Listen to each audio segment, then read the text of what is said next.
Good evening, everybody. This is Allison Williams here, the founder and owner of Williams Law Group, and you are watching Moving Families Forward with Williams Law Group. I am so excited that you are here with us tonight because we have a great guest on our show tonight. We have Dr. Jay Fisher, and I'm going to introduce her in just a moment. But for those of you that are new to the show, having one of those long days where my tongue is kind of weighted down here and all of the stuff of my day, so I apologize for that.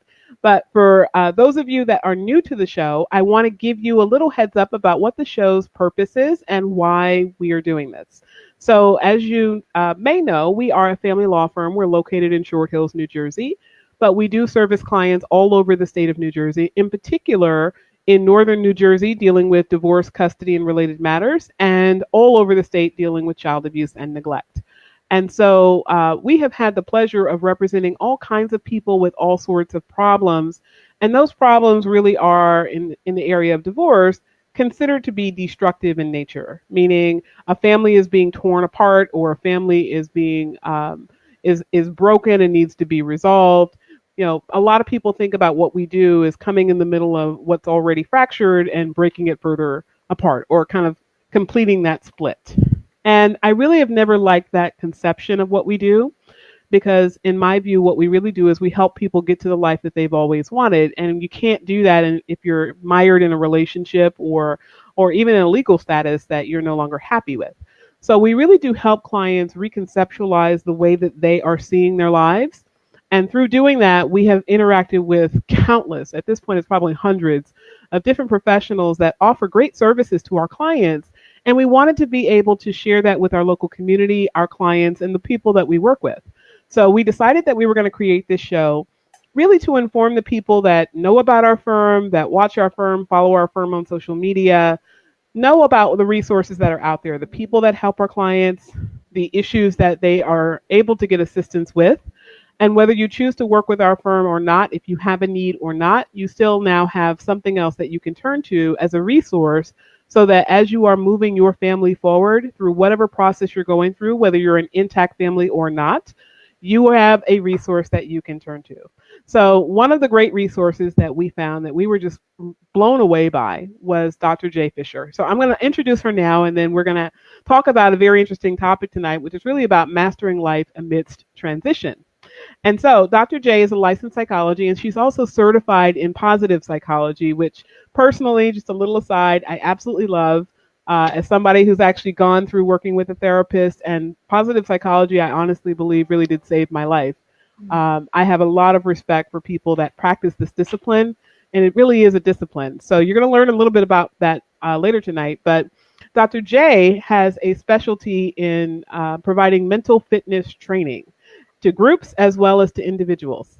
And her mental fitness training encompasses a new way of approaching life for those that feel out of shape emotionally and spiritually. So think about it like boot camp, right? When your body is not in shape and you want to tone it up, where do you go? You go to help somebody, you go to someone who can help you with your physical fitness. Dr. J is someone who helps you with your mental fitness, which is a really revolutionary way of looking at psychology and psychological training in a way that I think is going to help a lot of people endorse and adopt a lifestyle of mental health and mental wellness that isn't as constricted as some of the more traditional views of psychology. But Dr. J has a commitment to the world, and her commitment is to bring people to life again, to live a life with a sense of agency, urgency, and gratitude. She received her graduate degree from Columbia University, and her, as well as the University of Connecticut, and she's received training in neuro-linguistic programming. So for those of you that are Tony Robbins fans, it's probably where you've heard of that before, NLP, but she is trained in that, and she also is trained in hypnosis. So she has a lot of certifications and a lot of qualifications, but I really want Dr. J to kind of speak to who she is as a practitioner and, again, welcome her to the show. So Dr. J, thank you so much for being here. Thank you so much for having me, Allison. It's an honor and such a pleasure to be here with you. I love the work that you're doing, the value that you're providing to your community, and I'm so glad and grateful that you allowed me to jump in and provide just a little bit of what I do. So my practice as a psychologist, and I've really shied away from calling myself a therapist because a lot of people have this misconception that therapy is about, providing help for people who are broken or who there's something wrong with them. But mental health. And I love what you said about mental wellness. Is not about being broken and being fixed. It's more about that component of, if you think of a number line, we have the negative numbers to the left of 0, and then the positive numbers to the right of 0. So traditionally, therapy has been for the negative part of the number line, where if something is wrong, you go see a therapist because you need to be fixed. And then we have this new wave of mental health and mental wellness that's coming about, and that's been here for a while, called life coaching. And that's the positive side of the number line. It's what people think about when they think about a flourishing life and living a life that's full of meaning and purpose. And what I do as a psychologist who's trained in not just, the traditional cognitive behavior therapy or just NLP and hypnosis, I really want to bring it all together and really help people to not just get to the healing piece, right? Figuring out what's wrong or what hasn't been going right, but figuring out where they want to go. So it really is about both ends of the number line. And I love that people are really embracing that positive side of the number line that has been introduced to us by Marty Seligman with the study in the field of positive psychology. Wow. So you've given us quite a good framework to actually jump off the conversation talking about positive psychology. And with that, I do want to take a moment to acknowledge my friend, a psychologist, Dr. Carla Cook, who is on the live with us. Dr. Cook, thank you for stopping in. And I think it's great that she's here so that she can engage with us in this conversation, really because we have had any number of guests on the show. And there is quite a distinction between psychology and coaching. And a lot of people have misconceptions about one or the other, as if one cannot support the other, or as if the two are completely dissimilar. And so I really love that that you are talking about life coaching as a positive transformational gateway to help people, because I do think that both of them are both very valuable assets. Can you just kind of speak to a little bit about the differences between psychology and coaching? Sure. So traditionally, psychology has been about figuring out how or what makes people tick and figuring out, and it's been really focused on, what's wrong with people. That's why we have mental health diagnoses, right? So figuring out how to help someone coming from a problem standpoint versus life coaching is someone who is quote unquote doing fine, but just wants to grow, right? Wants to really have goals that they can set and they can meet those goals. So that's more about the life coaching piece. But I really do believe that you can't have one without the other. There's really no way for us to meaningfully set goals in our lives if we don't know what makes us tick. And there really is no way for us to make meaningful growth and sustainable growth and transformation if we don't have a solid foundation of understanding who we are, understanding and processing the emotional trauma or pain that we've all gone through, the baggage that we all have. So we really need both. We can't do one without the other, because I really believe that just doing therapy and going through that negative side of the number line, leaving someone stranded at that 0 doesn't do anyone any good. So what's the good of becoming self-aware if you're not going to use that to grow or to fulfill something bigger than yourself? That is 1000% true, that you really need both of them. And I think that is such a great characterization of what you have, what you've said about both coaching and psychology. I just want to take a moment to note that we have some more guests that have joined the live. Kimberly Bennett, thank you for being here. Robin Scherer, also thank you for being here. Robin says she loves this topic, and as somebody who also practices family law and has helped families with a lot of these sorts of issues, I know that she's a big proponent of that as well. So having talked a little bit about coaching and psychology, I just want to, again, reiterate how valuable the field of positive psychology is. As somebody who personally has gone through a depression, and I really struggled at one point as an attorney dealing with my own issues, I remember that I really did need the help of a licensed psychologist to kind of help me get to that place. And positive psychology was really what kind of turned the corner for me. And then as a result of all that I needed to become in order to own a business and to grow a business where I could truly serve the public, I had to work with a coach. And as a result, I became a coach. So, this is kind of like, life is full circle, but this field is really something that I'm very passionate about. So I want to thank you for the work that you do in really both strata. And so with that, let me turn to our first question of the night, or rather our second question of the night. I want to ask you, what type of information do you request from people when you're evaluating someone's mental state? So how do you treat someone who is depressed or perhaps suffers from anxiety, and what types of foundational data do you need to start that process? Sure. So if I was to go from that traditional area of psychology where I wanted to assess someone's mental health and being and really diagnose them into a mental health diagnosis, I would definitely go through a list of questions. I would pull out a script and say, can you check off the things that you feel like you're struggling with? And that would either diagnose them as a depressed person or an anxious person. But the approach that I take, it takes into account so much more. So it's not about taking out a script and reading the questions from that piece of paper, but really getting to know the individual. I'll ask them questions about what they're struggling with now, what makes them great. I'll assess not just their weaknesses or their shortcoming, but also their strengths, where they feel really great, and really understand, what, not just what gives them pain, but what lights them up, what makes them feel that buzz of being alive. And by the types of responses that I get, I have to learn. This is the art of what I do. I have the science that came from all of my years of degrees and, the educational training. But the art of what I do is about sitting across from an individual and really learning to get into like a dance with them and understanding what is it that they're telling me underlying all of the things that they're saying. What are some things that they might be holding back? So I can really get a sense of someone's mindset, their philosophy, what really trips them up just by the types of responses they give me. So it's really learning to read between the lines and getting a really full picture of the whole person, not just, are you depressed or do you qualify as having a general anxiety disorder? So I really try in my business and in the work that I do to get to know the complete person. So for the most part, the questions that I ask are about getting to know the individual, but there are requirements that I set so that the fit is right. So I don't know if you know, you probably do, Allison. When you work with someone, whether it's in therapy or coaching, the number one predictor of success is that relationship you have with that person. It doesn't matter what degrees I have, what kind of educational training I have. It really is all about, can I build a relationship with you that's meaningful? Can you feel safe and authentic with me enough to just tell me everything, things that you've never said to anyone before? And things like, do you trust me to take you further, faster? So there are 3 requirements that I do require people to answer yes to, which are, so 3 questions. Do you understand that there needs to be a change? Does that change come from you? And does that change need to happen now?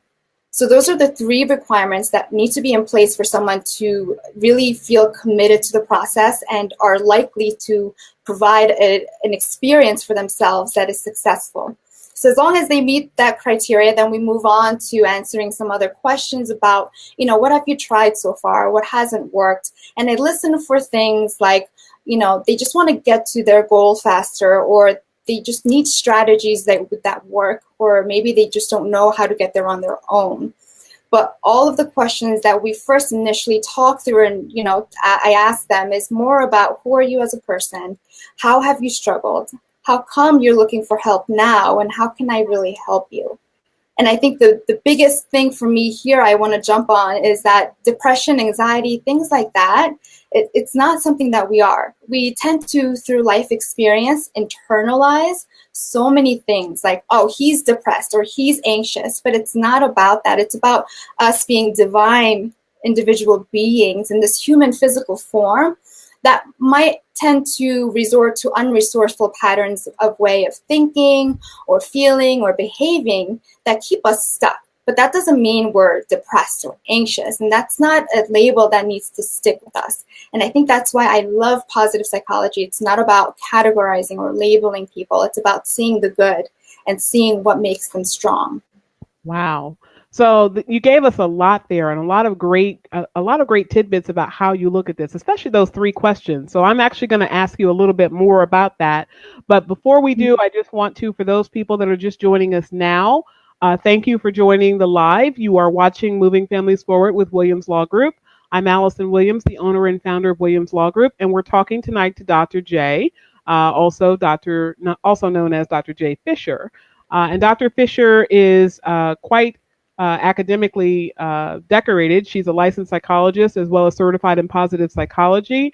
She has experience in the area of hypnosis as well as NLP, which is known as neuro linguistic programming. And she has an entire reconceptualized view of dealing with mental health from the perspective of mental fitness, which I think is just the coolest thing in the world. So, for those of you that are stepping in now, please do comment. Let us know that you're here, that you're enjoying the content. If you have any questions, Dr. J is here to answer your questions.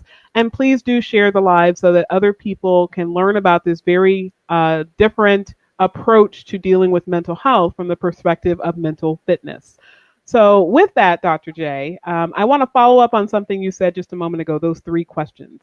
Those questions dealing with, do you recognize that there's a need for change? And do you take responsibility for your role in that? And both elements of taking responsibility deal with, I see them both in psychology as well as in coaching, because I have clients that we refer to both psychologists and coaches. And I think it's an amazing shift that a person makes from being a victim where they're blaming and shifting over to the realm where they take personal responsibility. Can you talk to us about how you help someone who's had maybe a tragic circumstance, someone who has truly been victimized, either the victim of child abuse or neglect, or a victim of maybe sexual assault or an abusive relationship, and they're escaping that through the process of divorce or even just severing a romantic relationship.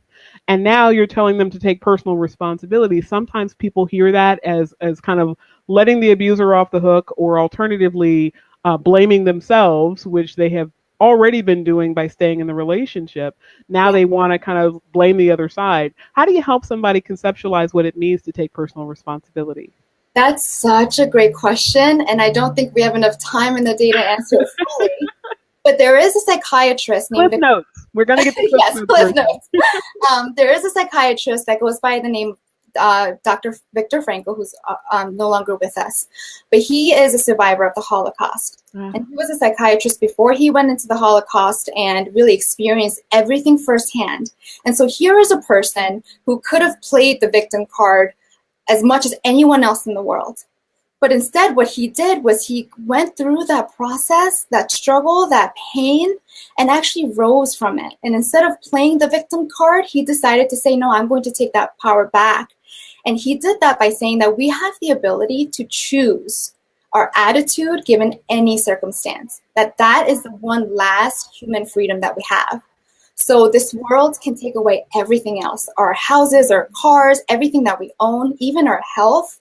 But the one thing that can never be taken away from you is your intention, how you choose to show up in the world. And for someone who's gone through trauma, I've gone through my own trauma, and it's not to downplay anyone else's. I've gone through sexual assault when I was a kid. I've been molested. I've gone through a lot of that, and a lot of that I've had to process with someone else. I've had to process on my own and grow from. But I'm telling you from personal experience, playing a victim card makes you feel so small and makes you be in a boxed cage, live a caged life in a box or a cage where you never really escape from it. So if you choose to play the victim card, you choose to stay in this cage and you never grow and you never really fully blossom into the person that you're supposed to become. So when you take back that power and you say, I have that final last human freedom to choose my attitude, to choose my own way, yes, it's so scary, but it's so worth it. And it is scary. That's why people don't make that leap so readily. But when they do, it's the most rewarding thing that you can do for yourself. So yes, it's really a hard thing to go through things like physical violence and sexual violence and all sorts of trauma, and to say, but this happened to me, right? The world did this to me. It's so easy to say that, but when you choose to look fear in the eyes and say, no, I get to choose how I show up and I get to step above that, it's such a beautiful transformation that happens. Yes, absolutely. And I want to thank Dr. Cook, who's still with us, and she posted the name of the book that Dr. Frankl wrote, Man's Search for Meaning. Yes. And it's just amazing that you mentioned this, because I was literally just talking about this exact topic and this exact author with my best friend Amy Coors. And Amy and I were talking about how when Dr. Frankl was talking about the fact that he would actually see family members being carted off to the gas chamber, what that does to a person as you start to see, all of that type of trauma, all of that loss, and you have to experience that loss and not just experience it and be able to go and grieve, but to experience it and actually move forward through it. It really does reconceptualize what negative experiences are. And as you know, one of the things that we deal with a lot here at the firm is when clients are presenting us with what is clearly a very devastating time in their life. It's one of the great losses. Divorce, often triggers the same level of grief as death. It's really the death of the relationship that you created. Wow. A lot of people have a hard time moving themselves out of that negative space. It's like they kind of, they perseverate over it, and they kind of wallow in it. And one of the most powerful things that I was actually told by my coach, David Nagel, was the idea that sadness is inevitable, but suffering is a choice. Yes. And I remember the first time I heard that, I was a little offended. I said, "What do you mean? I don't choose to feel this way." And he said, "Actually, you do choose to feel this way." And actually hearing that and kind of letting it sit for a minute, because you have to get out of the emotions of it. But letting it sit is something that is very powerful and can move people forward in a way that really just gives them a whole new outlook on life. So thank you for mentioning Dr. Frankl and his work. His work is definitely profound and valuable for anyone. Thank you. I love that you said that, Allison, that sadness is different from suffering, and suffering is by choice. And there's something similar to that I've really taken to, which is that pain is not the same thing as suffering, and that suffering happens when you add resistance to the pain. So as soon as you let that resistance drop out of the equation, it's no longer suffering but pain. And I love that you said you have to let the pain sit and you have to process it. So Dr. J, I want to note that as beatific as your words are, you now have a beatific sunlight from behind you. It's causing somewhat of a glare. There we go.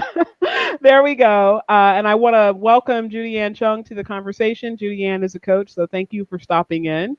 She asked what the topic is, and tonight's topic is mastering life amidst transition. And so we're talking tonight with our guest, Dr. J. Fisher.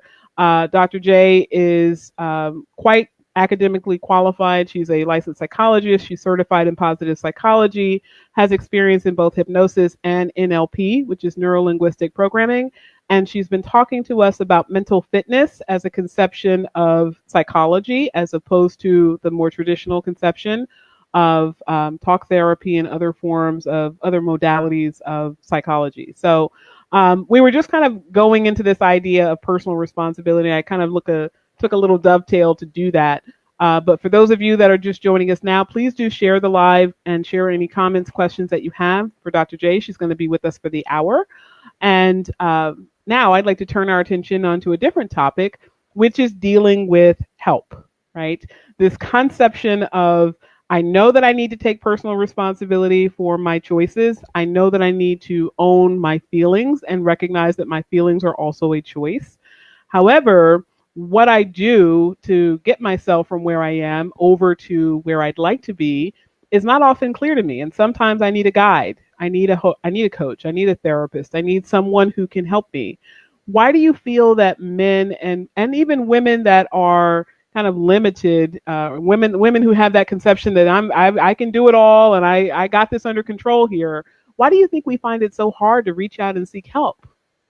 I think when you come from a place, especially for people who are going through that difficult transition of divorce, that relationship that you were with your intimate partner and spouse was supposed to be the one relationship where that person totally understood you, and that person was supposed to get you and fully unconditionally love you. But when that relationship disintegrates and breaks apart, they feel like they're left alone. So especially for people who growing up were told, you're so smart, you're so bright, you're so resilient, or you're so tough, we've been conditioned to believe that we are innately strong, right? And if we're not strong and we don't have it all together, then there's something wrong with us. And so the one time we let our guards down and we trust this one particular partner who's supposed to intimately love us and know everything about us, and now that marriage is dissolving, then all of a sudden you have a double whammy of you're expected to have it all together. You're expected to be inherently strong and just kind of bulldoze through it. And then you have the one person that was supposed to be by your side that totally left you and that totally said you're not worth it. So when you have that double whammy of, you're supposed to be this way, and the one person that you showed that side of yourself, that vulnerable side of yourself, to say, I actually have my faults, I have my weaknesses, my shortcomings, and that person leaves you and says you're not worth it anymore, then you have a person that really finds it almost a shame to not only feel like there's something wrong with them, but that if they ask for help, then, the world comes to an end. Yeah. Well, it's interesting you mentioned this idea of shame coming into the equation. I just, I want to, kind of talk about that a little bit more, but I want to just acknowledge that my dear friend Amy Kors has stopped in. And Amy jumped on the line just after our conversation about Dr. Viktor Frankl. So I find it ironic that I willed her into the live. So Amy, thank you for stopping in. And please do go back and listen, because we were just talking about, Dr. Fisher and I were just talking about the topic that you and I were talking about just last week. So, but, kind of going back to what you just said about this idea about this person is now having shame around the idea of their marriage dissolving. It's amazing to me that as frequently now as we see marriages of a shorter duration and marriages being much more commonplace, because people marry more than once, and the divorce rate is much higher than it has been in prior generations, people still do have a great deal of shame and guilt around the idea of a marriage failing, especially when there are children. And when we see that they almost are not aware. It's not impossible for them to be, but many times they're just not aware of the fact that they are experiencing that shame and guilt and projecting that onto their spouse through judgment. And judgment is something that's also a very toxic emotion, because what people do is they will attach a meaning to what someone else has said or done because they're in the state of judging, really because they feel guilt and shame about what it is that's triggering that feeling that they're now projecting onto their partner. And we so many times you have to kind of take that person's perspective and turn it around. I don't know if you're familiar with the work of Byron Katie. But a lot of that idea of asking this question of, is this true? Is this really true? Is something that we can use to help our clients. And I know that many psychologists are familiar with her work, and I just didn't know if you were, but it's one of those things that I always find that psychologists have a lot of awareness into that have really helped divorce attorneys to be able to help our clients through these difficult moments. Yeah, I love that you brought that up. And Allison, you are such an enlightened person to understand what that means to say when you judge someone else, it really is just a projection of that inner shame that you're experiencing. And I wonder how that has helped you when you've worked with your clients who are going through such a difficult transition. How do you, as their attorney and as their consult, actually help guide them through that part of the journey when you notice a lot of that? Well, it's interesting that you asked me that, because one of the things that that we have is the same issue that you had, that you started with, this idea of relationship. And the relationship that a person forms with their divorce attorney can sometimes be even more powerful than the relationship that they had with their spouse to start with, because it really is, as that person is breaking down those layers, they don't really have any choice but to be vulnerable, and they oftentimes can't suppress it in the way that they have been trained to. Over a lifetime of trying to mask who they really are. So when we have those conversations with people, you can't really pop it out of the gate and say, all right, guys, we're going to talk about how your judgment is really just a fiction of your imagination. This is not about your ex at all. He's not an asshole. It really is you just projecting, right? That does not go across very well.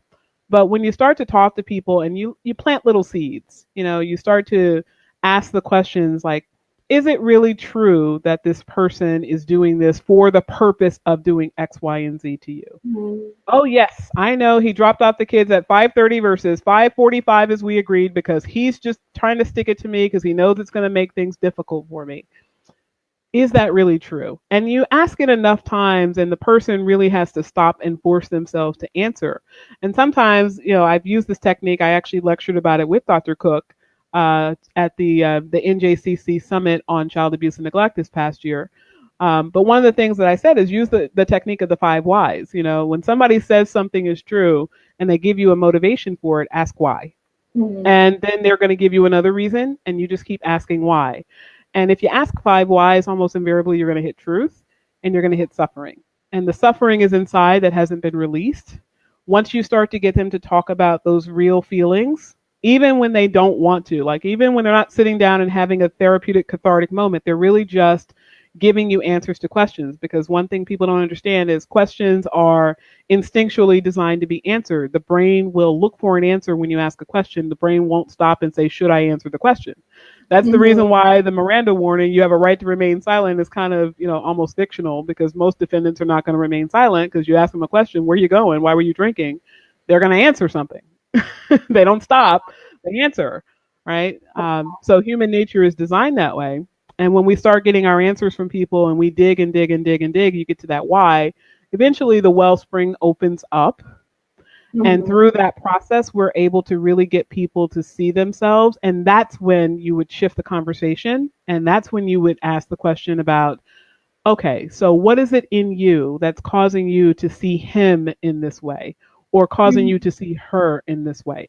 In that moment, that's where you find truth. When all of the defenses have broken down, that's when you can really ask a truly vulnerable question of a person. And you have to have a relationship to be able to do that, or they're going to feel manipulated. You really have to connect with a person to do that, but that's something that we feel committed to. So I want to just note, Robin has noted all the work Allison has done shows up every day and truly in the success of her practice. So Robin, thank you for that. That was a very kind comment. I appreciate you. And Dr. J, I want to just kind of dovetail on this a little bit more, because this idea of having it all together is something I'm sure you see a lot of.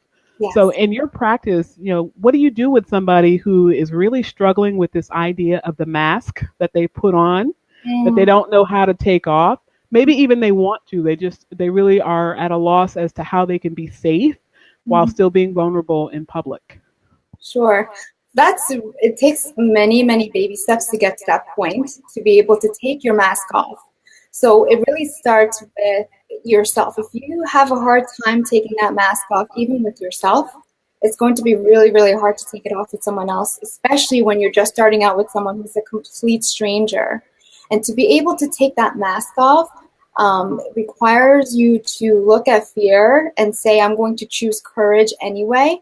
And like you said, it takes small little steps. I love that you use that analogy of planting little seeds. And it really is planting little seeds to let them know that it's not going to break you to share just a little bit more each time. And when you get to that point, when you keep asking those questions and you know how to artfully ask the right questions, you can really get to the core of it. And you were so right on when you said, Eve, how do you help someone take off that mask, even though they want to themselves? It's not like they're refusing to, or they're resisting taking off that mask of, I need to be this way, and I need to be perfect. But it really is helping them to understand that underneath all of that noise is their own voice. And they have to want, or have to have that desire to really show their own voice to the world. When they're ready to do that, they can take that mask off.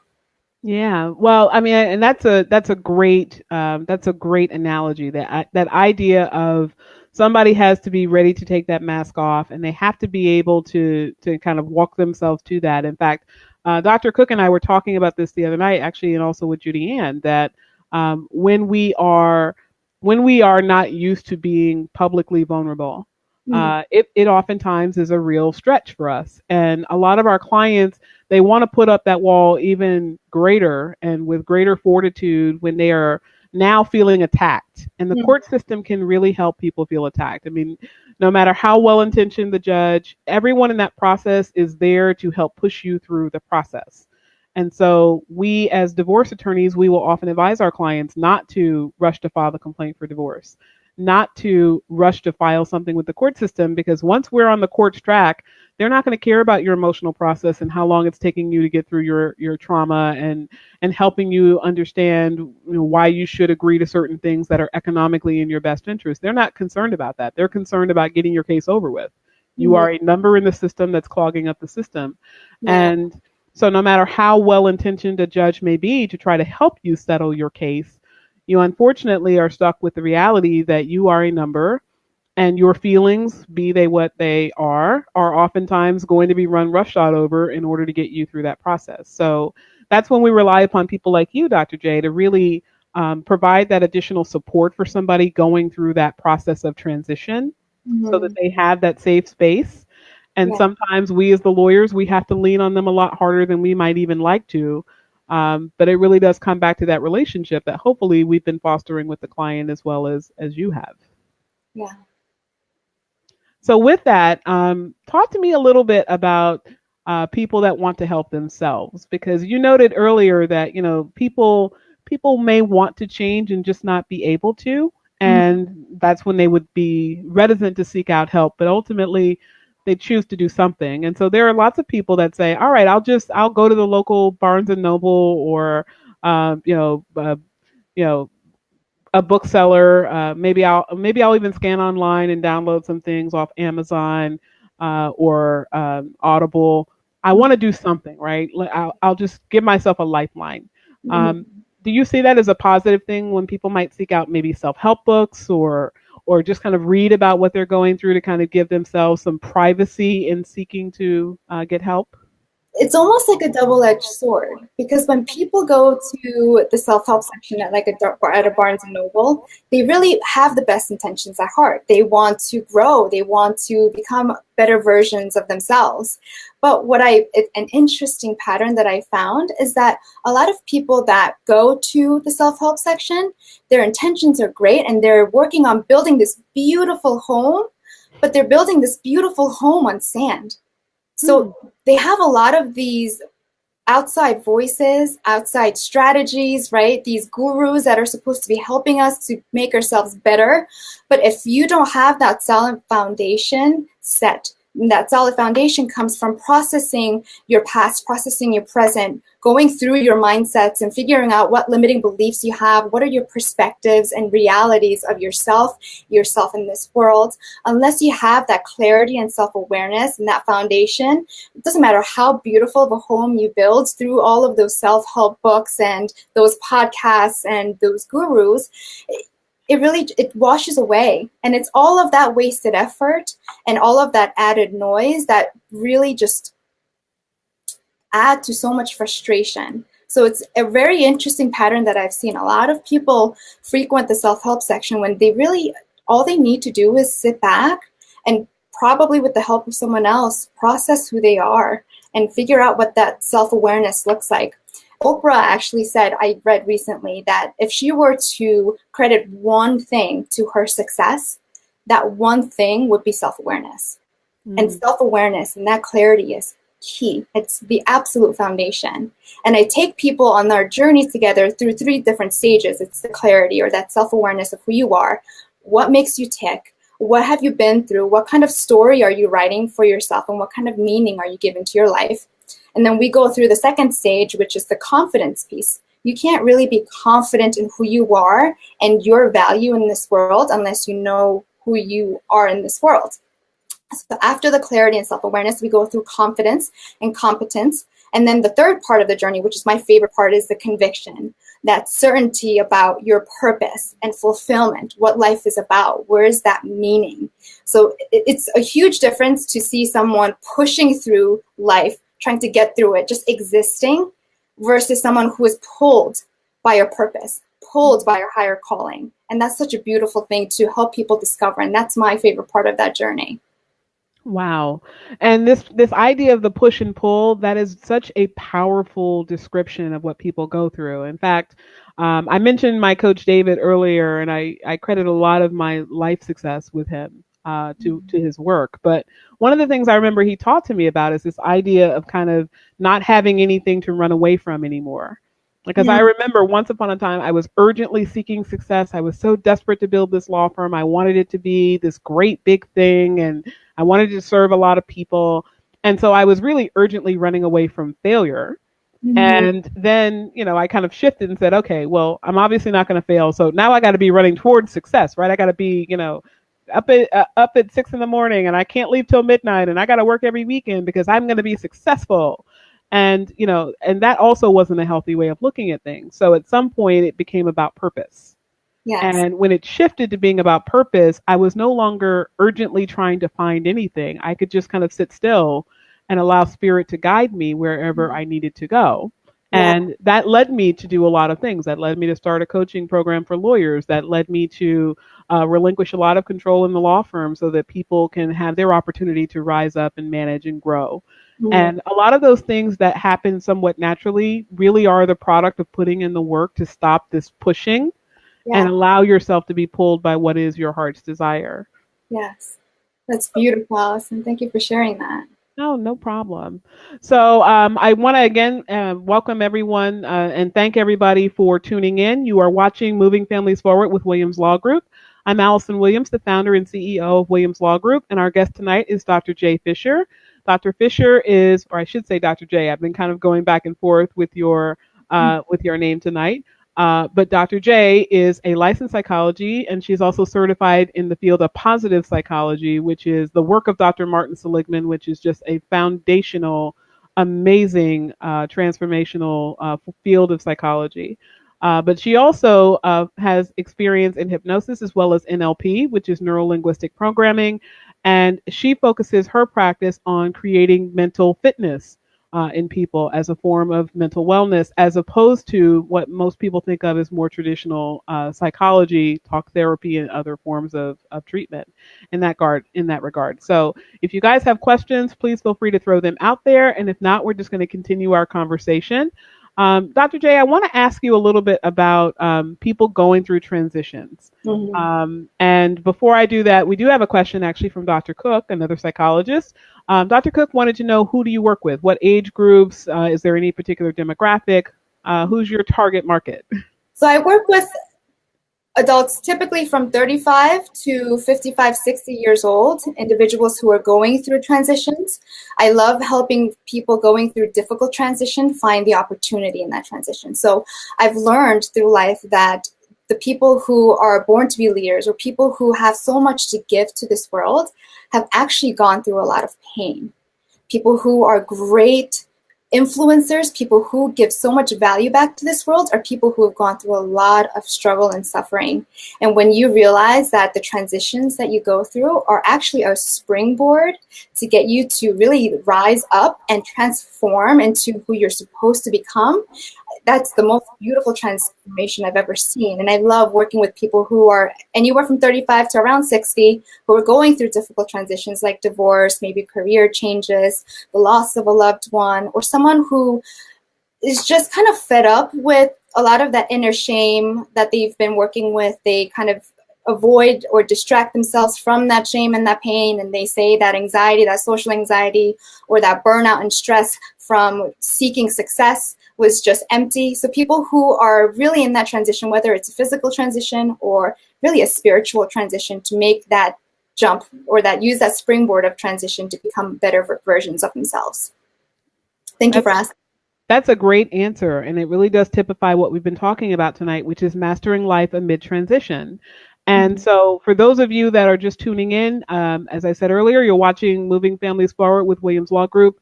Please do comment, share, and share the live so that people that you know can also benefit from Dr. J's great information tonight.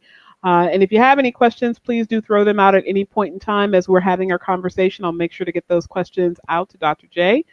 so that you can get your questions answered about the topic of tonight. But one of the things I wanted to ask you about, Doctor, is this idea about how people can really shift into that awareness. Because you talked earlier about awareness being the key, and even Oprah saying that really what changed her life was how she became aware. But to get there, what one question can someone ask themselves that can really alter their life trajectory and get them to that place where they're shifting into that awareness? I love that question. So in order to answer that question with the question that you're looking for, I have to preface it with this philosophy that before we are born here in this world, into our physical forms, our souls were sitting there thinking, okay, what life lessons do I want to learn in this particular lifetime?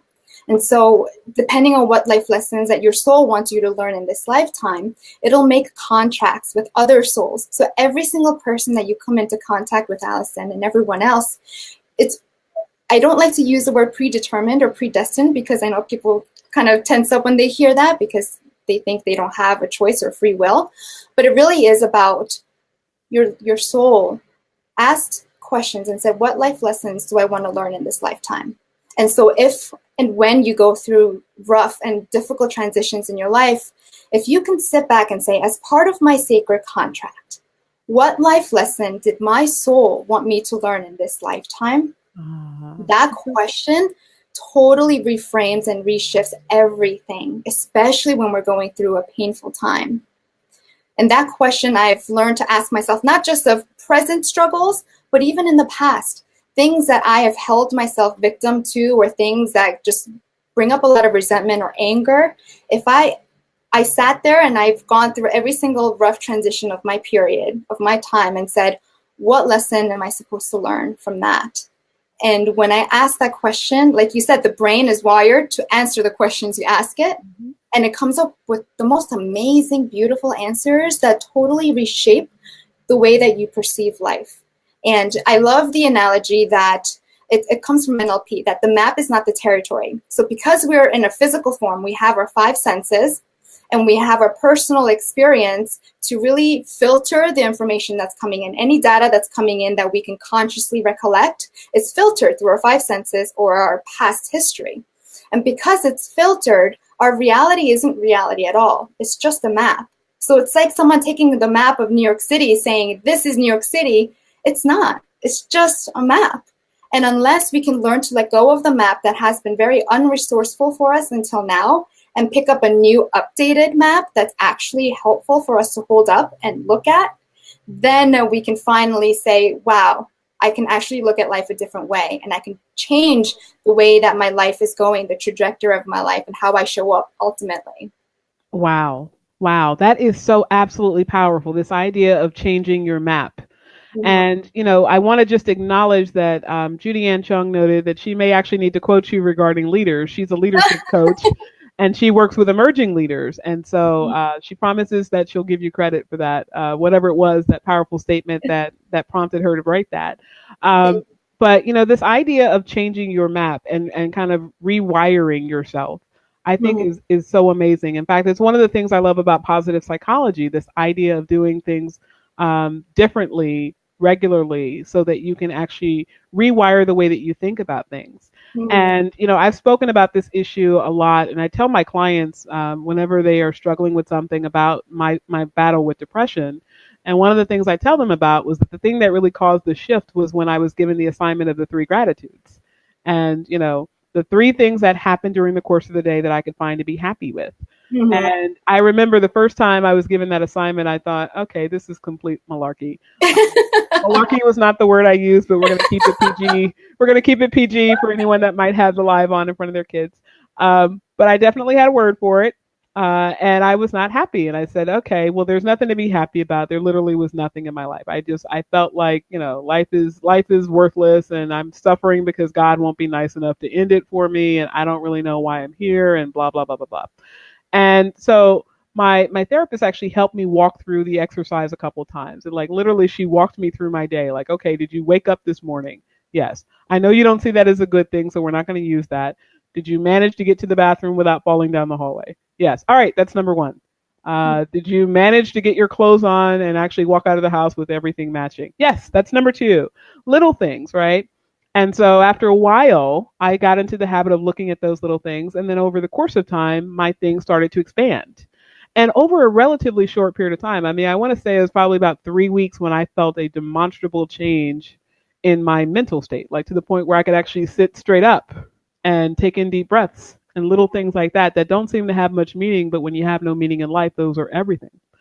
And after a while, I had now programmed myself, after about 3 months, I had programmed myself with the help of this technique to really look at things from a perspective of what can I be happy about in this moment? Even if it was something negative, I would actually look at the negative things in the day and say, all right, this client got mad at me and called me a name. What can I be happy about in that experience? I can be happy about the fact that we identified that this client is not someone I want to work with. Or I Wow. can be happy about the fact that this client was emoting about a very awful negative experience and I didn't have to go through that. I didn't have my child removed by the state of New Jersey. Or this client is going through a grievous loss because they're going through a divorce. I didn't have to go through that divorce. I didn't have to have my spouse call me a name. No one cheated on me. And, when you start thinking about life that way, just, writing it down 3 times a day, it really can shift the way that your mind starts to look at data. And data becomes nothing other than information that you can choose to attach a positive meaning or a negative meaning to. And Yes. it really does help people to conceptualize their life as a series of pieces of information, which goes back to your idea about, am I looking at this for its value? What is it trying to teach me? How can I grow from the experience? So I just think it's so profound that you would have raised that, because it's something that I've talked about quite a bit in terms of kind of rewiring the brain Mm-hmm. that way. Yeah. I love what you said, though. It took, weeks, months for you to get to that point where you sit straight up, or you sat straight up and you felt good. After years of depression, though, and that's the thing that I really want people to hear, that I was somebody who was like, walking around the walking wounded. Nobody that really knew me was aware of this, because I knew enough to secret myself from the people that cared about me. Mm, In fact, there was a period of time where Amy was asking me that I do something wrong. I was like, no, I'm just busy. I don't have time, because I knew that she'd be able to detect what was wrong with me. yeah. But for a lot of our clients, they really struggle, and they just don't know how to get themselves out of that space. And that space is really a place where they have found comfort, but they haven't found a positive experience, and they don't know how to reshift. And a lot of times, it's about having the right professional to help them. So, I would definitely commend anyone that is watching this live, or that is going through any type of family transition in their life, to seek out the help of someone like you, who can really help guide them in the way of whether it's activity or talk therapy or anything like that, so that they can get well. Because that's really what life's about. Why Yeah, be here if you're not going to enjoy it, right? absolutely. So with that, I want to turn now to something else. Robin Shear has noted Coaching Squared. I love it. Thanks. So she obviously got some value out of some of the things that you've shared, and I want to commend Robin for noting that. We appreciate you, Robin, as I said before. One of the things that I know that we have kind of touched upon a little bit, but there are things that I know that I did that were just the wrong thing. you Mm, know, Hiding from my family, not talking about my feelings, all those things that are just kind of the negative patterns that we develop over time that become our safe space. What would be the things that you would tell someone not to do if they're really struggling through a life transition, and they're kind of trying to cope, but they just aren't handling it well? What would be the one thing, if not even more than one thing, but what some things that they should avoid to try to keep themselves well? yeah. So I think it's one thing to avoid and one thing to go after. So the avoidance is the distraction, right? You distract when you start to notice pain, because when you not harp on that pain, but when you start to think about that pain and you're in that space, it hurts. And when you don't realize that pain is not the same thing as suffering, as soon as you put up resistance, it becomes suffering. You really become like like a hamster on a hamster wheel. Mm. When you feel pain and you decide to distract yourself from that pain, it doesn't matter how well you get over that hump. The hump is going to come back, and it's going to be even meaner. It's going to be bigger. It's going to be even more painful.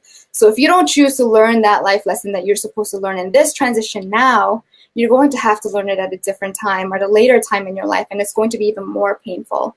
So do not distract yourself. If you feel pain, you need to process it, you need to conquer it, and you need to become stronger and more resilient. It's your springboard and it's your opportunity to become better. I would say the one thing you need to really seek out more than anything else when you start to feel pain is vulnerability. It's that ability to let go of, like you mentioned, the mask. Just take off that mask. Choose to be vulnerable. Choose to be open and choose to show the world what kind of experience you're having, because when you share your experience, someone else is inspired by it. And I love the word inspiration because it means its Latin roots come from to breathe life into someone. So if you can share your experience and breathe life into someone else, how beautiful is that? And that's the whole point of life, right, Allison? At the end of the day, it's about the connections you're making. It's your legacy that you're leaving behind. And what kind of a legacy are you leaving behind if you wear a mask all the time? So you and I are never going to be on this face of the earth ever again. Like, you are never going to come back to this place, to this planet, exactly the way you are. No one else is going to ever replace you. If you choose to live your life, however long or short it may be, with a mask on, the world, it's the biggest tragedy. The world will never get to know you or I if we live with a mask on. And it's so funny because when researchers have surveyed people who are on their deathbeds what their number one regret was, it's that they weren't true to themselves. The number one regret was that they were never true to themselves. And to be on your deathbed knowing that this is it, and you're saying, I want a do-over, that is the biggest tragedy that anyone could ever go through in this lifetime. So I'm just so amazed by what you're sharing. I really am. And Robin Shears just noted that the more one resists the pain or whatever it is one's avoiding, the more it will persist. And yeah. that's been proven time and time again. And I couldn't agree with that more. And I think it's such an oxymoron that you would say when someone is in pain that the one thing that they should seek out is vulnerability. Because that just seems like, if I'm struggling with something, it seems like the first thing I want to do is protect myself, right? Mm-hmm. Not be more vulnerable, not be more naked, not be more open. I want to kind of clam up a little bit so I can preserve what emotional energy I have, what sense of self-esteem I have, especially people that are going through divorce. A lot of times they have a fractured ego. They feel rejected. They feel devalued for all the things that they feel that they contributed to that relationship. And now you're telling me to be more vulnerable, which is going to subject me to more attacks. How does someone do that? It's all about the connections. It's all about your tribe. And I forget exactly how Brene Brown stated it, but Brene Brown talked about vulnerability and how in order for us to get over being perfect, right, that perfectionistic tendency to get it all right and to do it all on your own, you need to understand that imperfection comes from a sense of belonging, a sense of feeling like you are here at the right moment, at the right time, like you have people that support you, people that love you. So as soon as you can be so comfortable in your own skin and understanding that you have that tribe, you can learn to embrace imperfection, because imperfection is really, it's all of life is imperfection. And when you know that you are loved and you belong no matter what, then you don't have to have that need to be perfect anymore. So that vulnerability is all about finding the right people, the people that love you, the people that light you up, the people that just jazz you up. I think is the biggest or the fastest way to get to the point of where you can be vulnerable. Wow. So that is such a powerful statement. And I would imagine that if I was listening to that for the first time, I mean, that would just like knock my socks off. For anyone that isn't familiar with the work of Dr. Brene Brown, she did a TED Talk about vulnerability. And that was one of my first introductions to her work. She's written about that topic and a multitude of related topics in a series of books that she's written. But her TED Talk on vulnerability, I think, is one of the most popular TED Talks in history.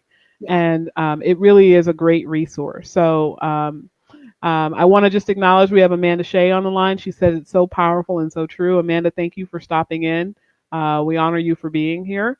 And I also want to I want to applaud you, Dr. J, for having that particular bringing that particular topic to the forefront, because we have a lot of clients that struggle emotionally and don't know how to shift their thinking around it so that they can seek out strategies that will help them. And we see this a lot with our male clients in particular. I think women, differences between men and women as they are, women are socialized to be collaborative, connected, to communicate about what they are experiencing, and men will often have a male tribe, but their time is spent engaging with each other. They connect through sports. They connect through activity in a much different way. And so this idea about being vulnerable is not something that I think I can sell to the average male client. I'll be candid with you about that. And so I really do, one of the things that I kind of allow myself to do is really create a space for my male clients to just be vulnerable with me, and not necessarily be vulnerable or try to promote to them being vulnerable in general, because if I try to promote that agenda, it's not something that's going to go over well. So with that, I want to turn now to talk about your mental fitness training, because I loved when I first heard this conception. It just kind of, as I said before, it knocked my socks off. It really is a revolutionary way of looking at mental health as mental fitness, because for people that are not willing to deal with their mental health, they'll go punch a bag, they'll go run some laps, they'll go to the gym, they'll swim, they'll do whatever it is that's necessary for them to work out their bodies as a means of distracting themselves from what's going on inside. But if they think about mental health as a way of looking at it from the perspective of mental fitness, sometimes that might be the linchpin that really gets people into the idea of doing something. So how did you even come up with that? Is it something you came up with? And tell me about your protocol for dealing with mental fitness. Sure. So it came up because a lot of my clients tend to be male. A lot of my clients resonate with the work that I do, because I'm not about, having you come see me as a crutch and talk to me about all of your problems. It's about, let's get you the solutions. Let's get you to figure out what it is that you want out of life, so you can have the strategies and you can go and grow and be the best version of yourself and show up in this world the way you are meant to. And I've noticed that as I was marketing and trying to talk about my services to a lot of the clients that I really resonate with, they were, as soon as I mentioned therapy or I said I'm a psychologist, their eyes would totally glaze over and just look the other way and look for the exit. There is this misconception that therapy is about, coming to a room and talking about your problems and crying and, just woe is me type of thing. But I wanted especially male clients or even driven type A female clients to understand it's not about you coming to see me so we can hash over your problems and you can leave, because it's not about that. It's about coming and becoming a better version of yourself. So again, I take my clients through the 3-step process where we find out the clarity piece, who you are in this world, what meaning you've been giving to your life experiences, what stories are you writing and telling yourself, the confidence piece, from a place of authenticity, where you feel totally aligned and confident about who you are, not about the mask that you're putting on. And then it's about the conviction and really allowing that purpose and meaningful life pull you to just waking up every day, to being the person that you know you are. So that mental fitness training was a term or a phrase that I came up with to really try and explain what it is that I do. It's not just therapy and it's not just coaching. It's an artful weaving in of both. And we use strategies, not just talk therapy or CBT, or I'm even certified in DBT, but more about let's get you to work through your stuff through NLP, through your body, through hypnosis. I've actually taken clients who have really, really rough past childhoods or trauma, sexual assault, physical assault trauma, where in one day we'll go through their baggage and they're cleared. So it's not a matter of you come see me for months and then you get past your baggage, because trauma lives in the body, and that's a totally different topic. But it's about you coming in, learning the strategies, clearing whatever trauma and baggage you have so we can build upon that solid foundation to build a beautiful house and a beautiful life. Wow, wow, wow. So I'm sure people must love that message, because the idea of coming and I get to dig in and do the work and just get it out of my body and work through it, as opposed to sitting and talking and talking and talking and talking. It's something that I think it will resonate with a lot of people. It really will. Now, I just want to clarify because we talked about earlier how you have to create a relationship with someone. How are you doing that in the context of this mental fitness? Are you creating a relationship and then kind of, having them work it out and get it out of their system via NLP?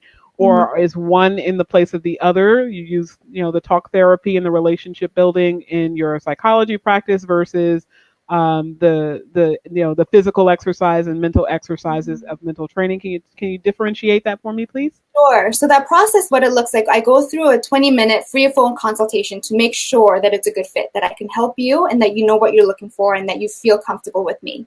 So we go through that phone conversation, and it's in that 20-minute conversation that my potential clients know whether or not it's a good fit. I actually, most recently, I had a war veteran call me, and the thing that blew me away was not, let me tell you what we can get you to and what the goals are and how you envision your life. But for him, it was, wow, it's so good to hear your voice and connect with you. I've tried calling other therapists and psychiatrists, and I'm still struggling, but there's something in your voice that I hear. And I think it comes from a place of genuinely wanting to change lives for the better, genuinely wanting to see that transformation. And I feel very blessed to say that I have this knack to be able to see someone and see the good and not the broken. So it really develops starting from that 20-minute free phone consultation. They come in for the initial session, which is about an hour and a half, give or take a few minutes. And that's when I ask them questions. They ask me questions. And it's a lot of back and forth and getting really vulnerable with each other. And once that session is done, typically they are just off. And they're ready to just dive in and get it done. Yeah. All right. So we are coming to the end of our hour. I want to thank everyone that is on the live. For those of you that are just stopping in now, you're watching Moving Families Forward with Williams Law Group. I'm Allison Williams, the founder and CEO of Williams Law Group. I normally would not be happy to announce who I am as I keep voraciously shifting and scratching my nose. But for those of you that know me, you know that I have two parrots that live in my office, and some of their feathers are flying around and making me just kind of go a little crazy with my sinuses tonight.